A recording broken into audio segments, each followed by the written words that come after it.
What's going on, YouTube? Today I bring you my linebacker rankings for the 2022 NFL Draft. We're going to hit this cornerbacks and safeties out of the way and then get back into our deep dive analysis videos. So if you want to stay tuned for those, don't forget to hit the subscribe button and the notification bell so you never miss an upload.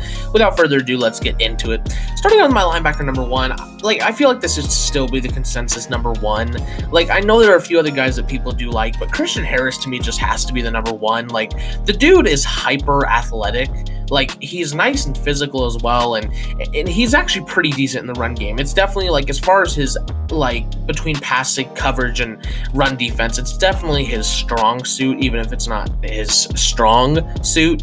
At 6'2", 232, he's got nice size for how athletic and really quick he is. At 20 years old in his third year, there are a few things he definitely has to work on. Pass coverage is a big concern. He was pretty horrible in pass coverage last year, as well as the fact that he just needs to work on his IQ in general. There are some plays he makes that are just stupid. He makes stupid decisions sometimes. So he needs to work a bit on the IQ of the game, but also he needs to get better in pass coverage. For how athletic, physical, and quick he is, he should not be this bad. But I do expect a big bounce back year from him this year, and I think he'll solidify himself as the number one linebacker in this class. Number two, we have Olakunle Fatukasi. I'm a big fan of this guy. 6'1", 234. Could not find his age, but he's in his fourth year here with Rutgers. I believe he's been with Rutgers all 3 years now. The obvious strengths on this guy is that he is quick, athletic, and there is a ton of upside on this guy.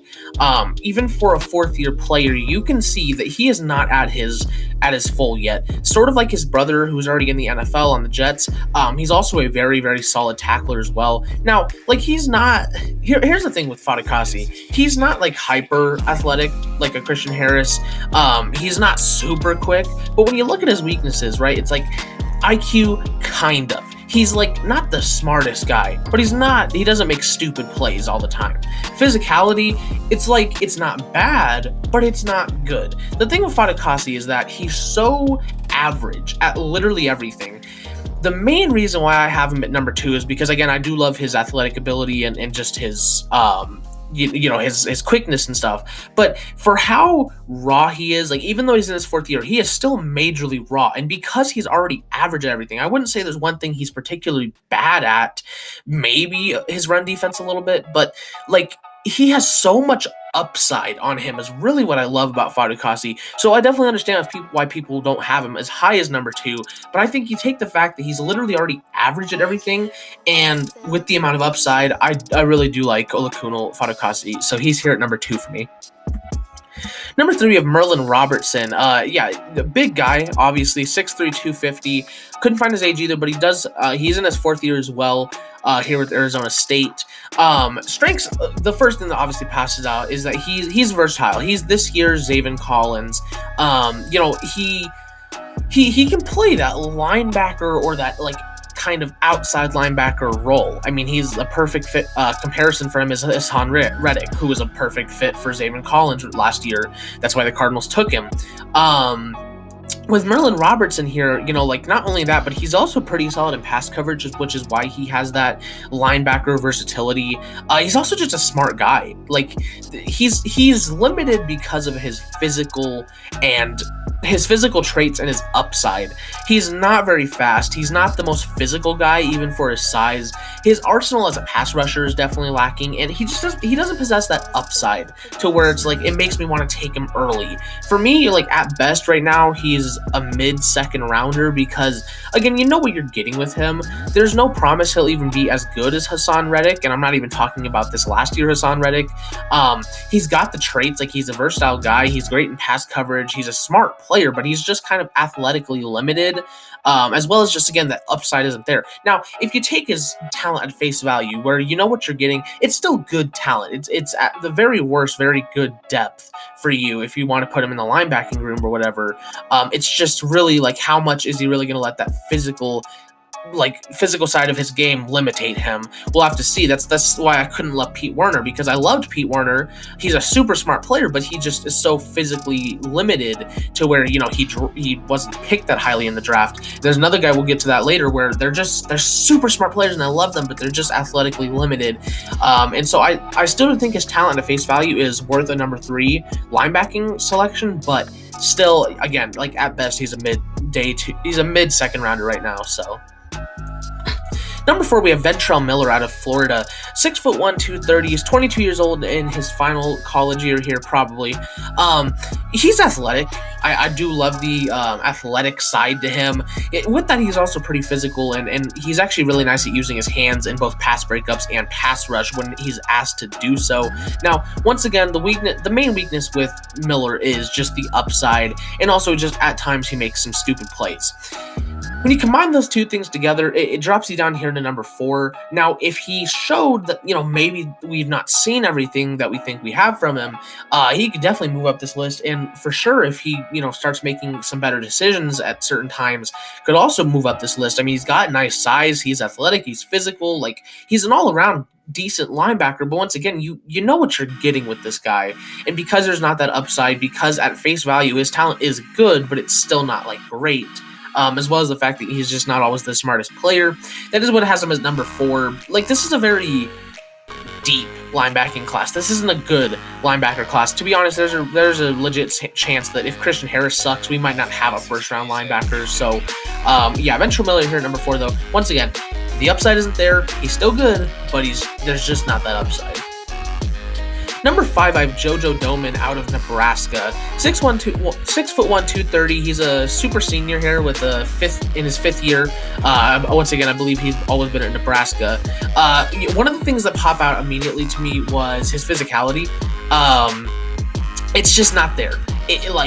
I love the athletic and traits on him. Like, he's a very nice speedy guy and a solid run defender, and once again has that upside, but the physicality, like he just, it almost looked like he shied away from making the big hits. Like, he, you know, it's not a bad thing to go for those safe tackles, but when he's like so almost unwilling, it seems, it can be tough at times.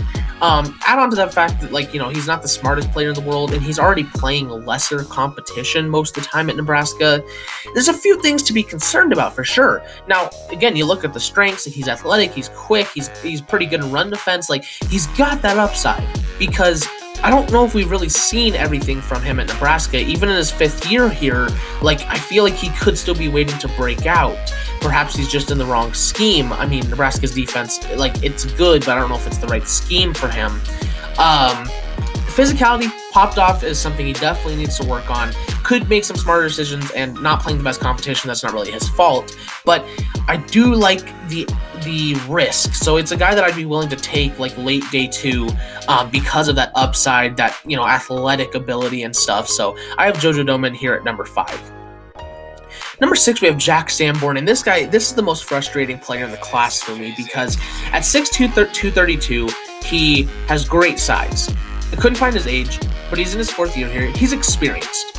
He is a super smart player. He's perhaps the smartest linebacker in this entire class. When it comes to pass coverage, he's actually not that bad, despite what his weaknesses are. And he's also great in the run game. Like, he's got all these great traits to him, but then the weaknesses come in, and it's where he's just so majorly athletically just limited. He is far from fast, and just, again, that athletic ability, it brings him down, and it sucks to say that, but he's basically this year's Pete Werner, to where he's a smart guy. Like, NFL teams will value him highly because he is such a smart guy that can command a defense. But he's just so athletically limited that he's going to drop at least a little bit and probably never be anything special in the NFL. And that's really disappointing, considering just how smart and how good he is besides his physical limitations. Now, you know, I can't sit here and say that he'll never be anything special, because it's not up to me what this guy thinks he can and can't do. And that's one of the things about predicting, you know, players, obviously. If there is a guy that I think, you know, is going to be like that physically limited player that could make it in the NFL, Jack Sanborn pops out as that to me, because he's got literally everything else except for the athletic ability. I want to put him higher, but I feel like he's just going to be this year's Pete Werner. But I hope he proves me wrong, because I really do like Jack Sanborn. So he's going to be here at number 6. Number 7, we have Micah McFadden out of Indiana, 6'2", 235. Could not find his age, but he's also in his 4th year here. Versatile. What I mean by that is not like that linebacker edge sense. I mean a bit more in the linebacker safety room. Now, he's a little bit like slow to be a true safety, which is why he is more of that like linebacker strong safety versatility, but I still do like, I think he has that in him. I also like the physicality, naturally with the strong safety, you want him to be physical, and he brings that. He's athletic as well, and overall in the pass game, especially like if you're asking him to go a little bit deeper than normal for a linebacker, he actually plays fairly well, which once again, goes to what I'm saying with the whole versatility thing. So I love him for that. He's kind of like an Isaiah Simmons, but the reason why he's not an Isaiah Simmons, although he is also very athletic, like he is not a very smart guy. He's another linebacker here that really struggles with just making the right decisions of, do I go with this guy or this guy? Just where am I covering? Run game definitely needs a bit of help. Like that's a part of the tackling, is he just has some trouble completing his tackles at times, which really hurts him, especially if you're going to try to make him that strong safety, versatile type guy, because you definitely need to be able to tackle and get in on the run game if you're going to be like a strong safety as well. So it's weird for me because I want to put him higher. I love his versatility. I love his athletic side. He's great in the pass game, but that run game, especially for like being a strong safety, it's pretty bad. And so that's what drops him here for me. But if he shows me like, he's not as bad a tackler as we think, he's a better run defender than I'm saying, then he could very well move up this list and be much higher. So Micah McFadden here at number 7. Number 8, we have Devin Lloyd out of Utah. Lloyd, another guy that I really like, but there's just a few things that drag him down. 6'3", 232. He's got a nice size. There's a lot of 232 linebackers in this class. Could not find his age once again, and once again, he's a 4th-year guy. But strengths, obviously, he is athletic and quick. Like that is the thing that popped off to me personally. Like I loved the athletic ability on the guy, and naturally with that, he's pretty good in the pass. Well, okay, I shouldn't say naturally because you have a case like Christian Harris, but with his athletic and quickness, he's also very good in the pass game. Now, once again, he possesses a ton of upside. That's the thing with this guy. He has some big weaknesses. Once again, he's a guy that struggles to make smart decisions. He struggles to get around the run game, and his physicality is definitely lacking. He is an athletic and quick guy first.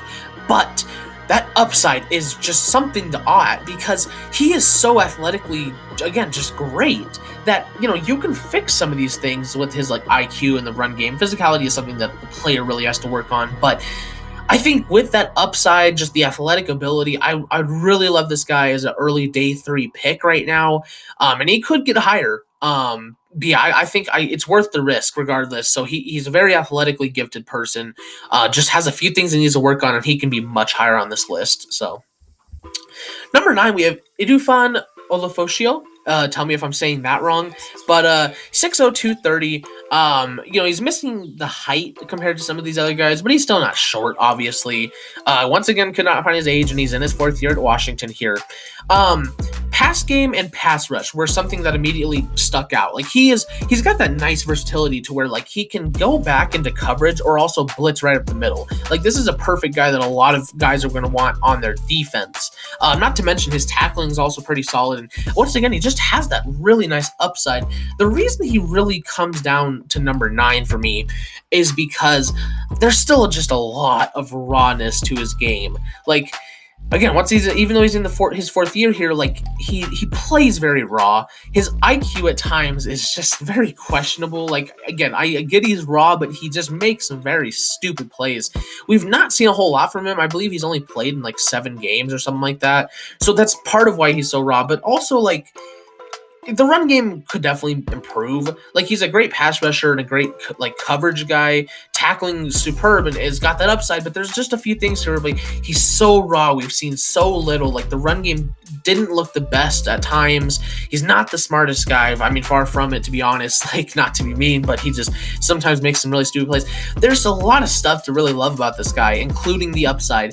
I just really want to see him like show us it in the 4th year, because if he puts this all together, he could be legitimately the number 1 in this class, because he's that talented. It really comes down to the fact that he's so raw, which is why he's at number 9, but he can move up a lot by year's end. So, and then number 10, we have Kadofi Wright out of Buffalo, 6'3", 230. Could not find his age, but he's also a super senior here with Buffalo.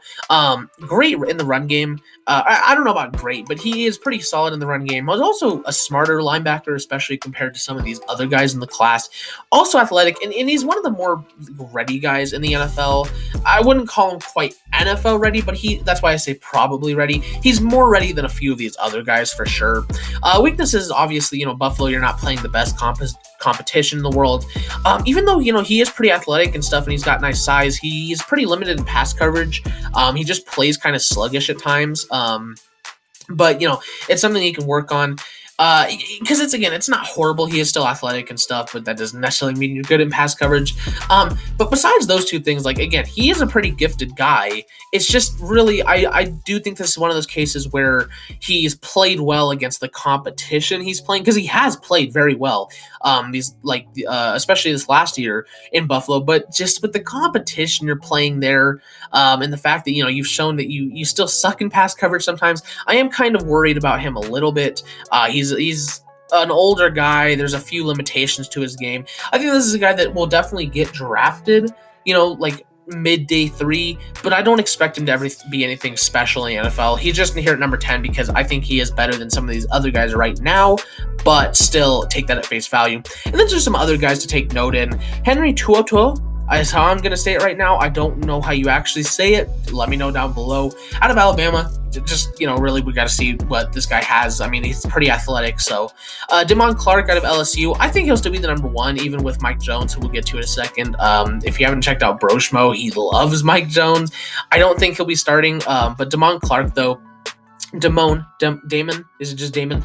I do like him though, as overall, sort of similar to Kadofi Wright, where I don't think he'll be anything special, but he's a good enough guy to go day 3. Owen Pappoe, I just want to see some more from him. I think he could rise a lot in these rankings, but we'll have to see. Mike Rose, the athletic ability on him as well, but he's also a pretty smart player. Kind of limited by that competition, but also just there's some very head-scratching plays sometimes by him.